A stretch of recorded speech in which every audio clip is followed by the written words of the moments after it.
پھر افغانستان کے ایشوز کو کیسے سالو کرنا ہے، ان تمام چیزوں کو سامنے رکھتے ہوئے یہ تمام چیزیں اپنی جگہ، لیکن آپ کی حکومت پہ الزام لگایا جاتا ہے کہ جی آپ نے تو پچھلوں سے زیادہ لونز لے لیے ہیں۔ نہیں دیکھیں، وہ تو اگر آپ اس کو تناظر میں دیکھیں تو ہم نے جو سب سے بڑی بات ہے کہ ہم نے کتنے ایکسٹرنل ڈیٹس انہیرٹ کیے اور پھر ہمیں ان ڈیٹس کی ری سروسنگ اور ان کو کتنا ہمیں واپس کرنا پڑا۔ تو اگر آپ اس کا مقابلہ کریں پچھلے 2 ادوار سے، تو پاکستان نے جو بھی لون لیا ایکسٹرنل، اس کے بدلے میں جو لون ہم نے ادا کیا، تو اگر دونوں کو ملا کر کے دیکھیں تو ہمارا کوئی 2.4 بلین سالانہ بنتا ہے جو پاکستان ہماری گورنمنٹ کے دور میں لیا گیا، جبکہ اسی تناظر میں اگر آپ نون لیگ کو دیکھیں تو ان کا کچھ 4 کچھ ارب کا ہے اور پیپلز پارٹی کا 5 ارب ڈالر سے زائد کا ہے۔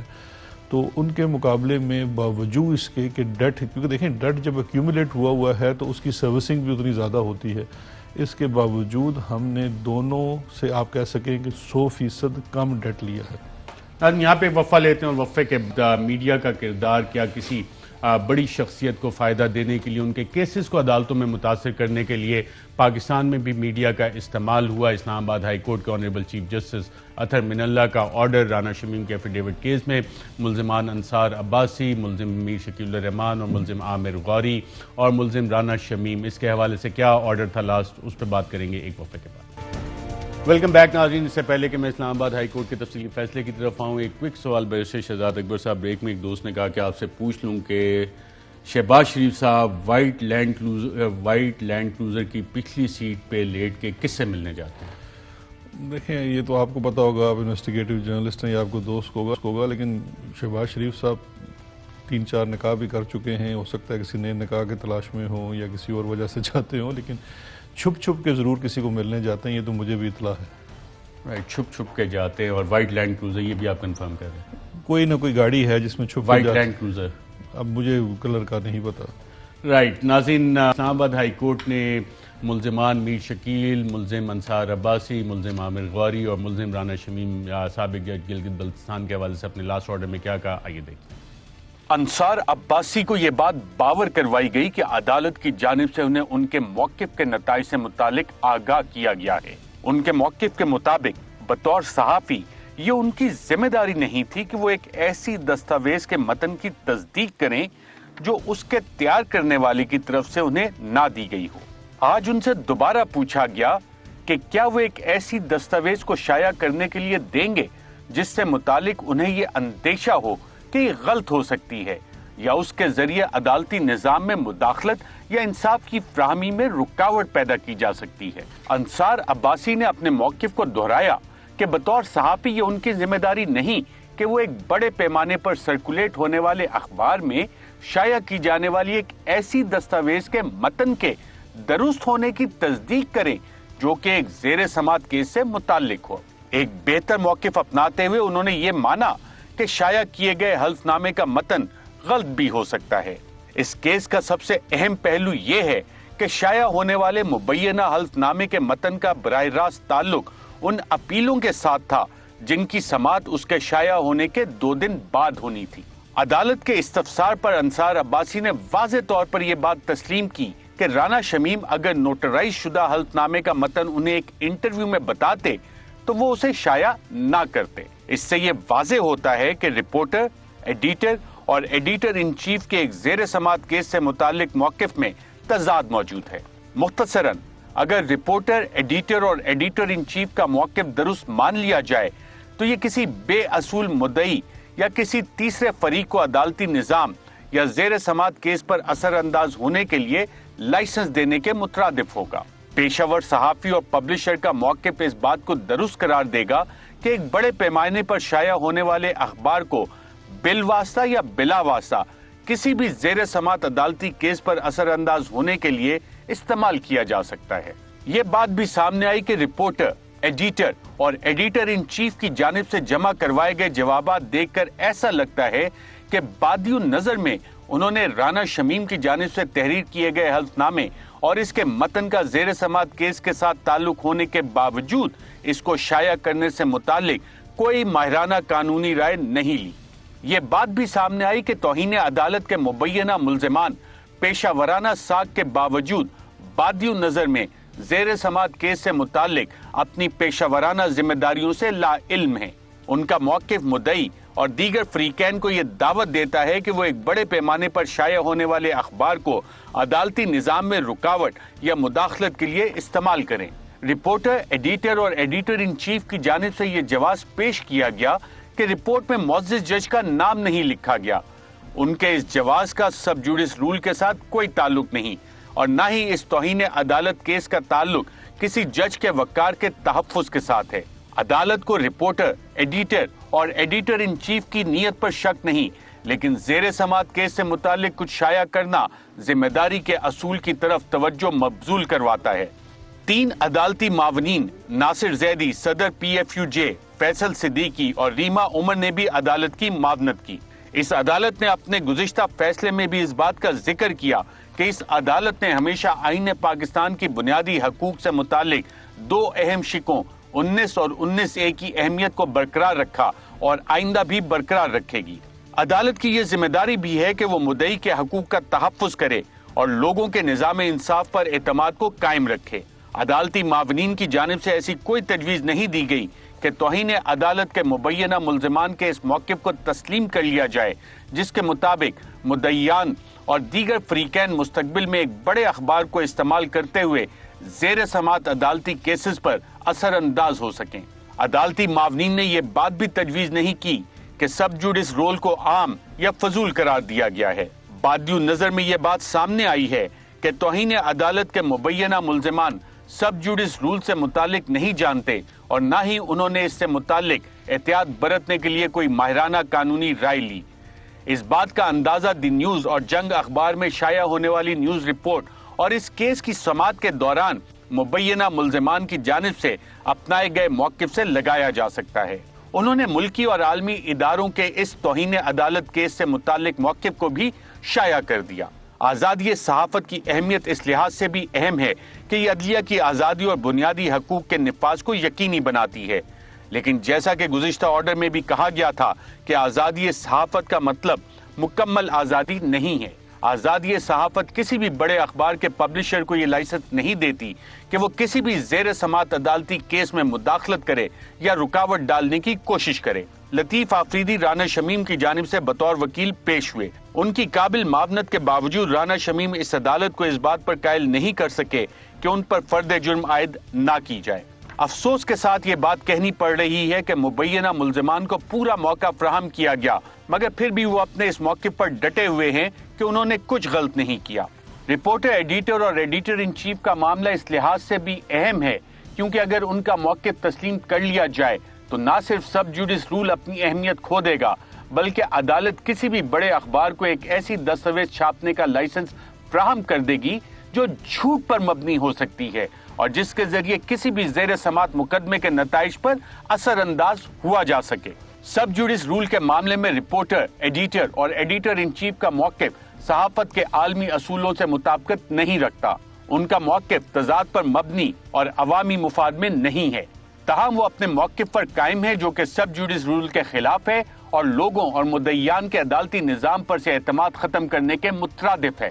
لہذا تمام ملزمان کو یہ ہدایت کی جاتی ہے کہ وہ 20 جنوری 2022 کو صبح 10 بجے عدالت میں پیش ہوں تاکہ ان پر فرد جرم عائد کی جا سکے۔ آج کے پروگرام میں ناظرین اتنا ہی۔ بیرسٹر شہزاد اکبر صاحب بہت شکریہ پروگرام میں شرکت کا۔ اجازت دیجیے گا ناظرین، اللہ حافظ۔ اہم ترین خبریں اب ایک کلک کی دوری پر، آپ کے پسندیدہ ٹاک شوز ہوں یا اہم ملکی یا غیر ملکی شخصیات کی نیوز کانفرنسز، ہر لمحہ باخبر رہنے کے لیے سبسکرائب کریں ہمارا یوٹیوب چینل۔ موسم کی صورتحال ہو یا کھیل کے میدان سے خبریں، اپنے موبائل فون سے ملکی اور بین الاقوامی اہم خبروں تک رسائی کے لیے ڈاؤن لوڈ کیجیے موبائل ایپ۔ باوثوق ذرائع سے مصدقہ خبروں، تجزیوں اور تبصروں سے مستفید ہونے کے لیے وزٹ کیجیے پاکستان کی سب سے بڑی نیوز ویب سائٹ www.arYnews.tv۔ ان سب کے علاوہ پاکستان کا سب سے بڑا فیس بک پیج ہو، سب سے بڑا نیوز انسٹاگرام اکاؤنٹ یا پھر ٹویٹر، ARY نیوز پہنچا رہا ہے خبریں سب سے پہلے آپ تک تاکہ آپ رہیں ہر لمحہ باخبر۔